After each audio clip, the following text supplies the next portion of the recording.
গেছে, আমি বিচার চাই। এই রাত্রে আমার বাপে ঘুমন্ত অবস্থায় আছে, আমার বাপের উপর দিয়ে টাক গেছে, এটার বিচার চাই খালি। আর কিছু চাই না। আমরা চারটা বোন, আঙ্গো কোনো ভাই নাই,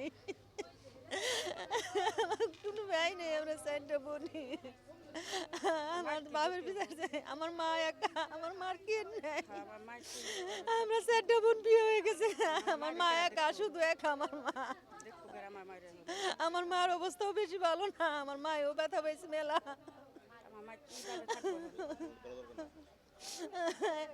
খালি এটার বিচার চাই আমরা, আর কিছু না।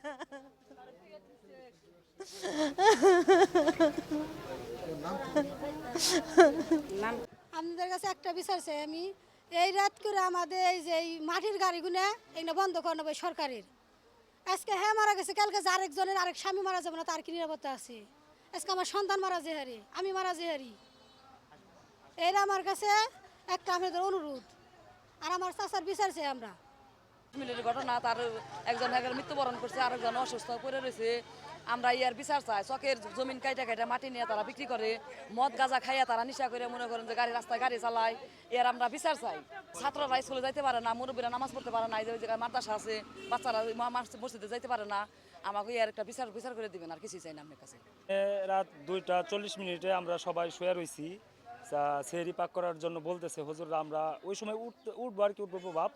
এই টাইমে এমন একটা শব্দ হয়েছে, যেমন ভম ফালাইল ওই জায়গায়। আমাদের ঘর বাড়ি সব এমন কাঁপুনি দিছে, 2টা চাকা ব্রাস্ট হয়েছে গাড়ির। এবং আমার কাকা ছিল এবং কাকি ছিল, কাকা গাড়ির তলে এবং কাকি গাছের নিচে, এখানে গাছও ছিল। এখন আমি আমার চাচতো ভাই যারা আছি সবাই এসে দেখি কোনো রাস্তা নেই, রাস্তা ব্লক, ওই পাশে রাস্তা, সব রাস্তা ব্লক, ঢুকতে পারি না। প্রায় আধা ঘন্টা চেষ্টা করে আমরা এই বেড়া ভাঙছি, বেড়াটা ভেঙে কোনো মতে ঘরের ভিতরে ঢুকছি। ঢোকার পরে দিয়ে আমার কাকি কথা বলতেছে, পরে আমরা গাছ কাটছি, করা তাই না, গাছ কাটার পরে তারপর ওনাকে বের করছি, ওনার কোনো হুঁশ নেই। খান রাত্রি করে এই যে 2টা-2:30টার সময় যে এদিক যে মাটির গাড়ি নিয়ে যায়, এরা তো নেশাগ্রস্ত। এই নেশাগ্রস্ত হওয়ার কারণে আপনার এই অপ্রাপ্ত বয়স্ক ড্রাইভার, এই কারণে আপনার এই যে এই গাড়িগুলা এই দুর্ঘটনা ঘটায়। এখন যে লোকটা মারা গেছে তার নাম হলো নাজিমউদ্দিন, 70 বছর বয়স, তার 4টা মেয়ে, তার কোনো ছেলে সন্তান নাই। আমরা এই গ্রামবাসীর পক্ষ হইতে আমরা এটার দৃষ্টান্তমূলক শাস্তি চাই, এবং আমাদের দৃষ্টান্তমূলক এই যে শাস্তির দাবি রইল আপনাদের কাছে।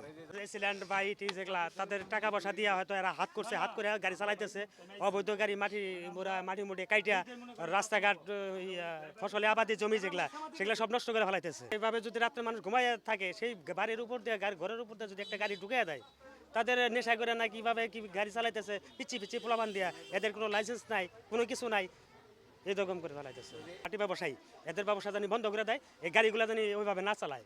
রাত্রেবেলা যে স্পিডে গাড়িগুলো চালায়, তাতে যে কোনো সময় যে কোনো দুর্ঘটনা ঘটতে পারে।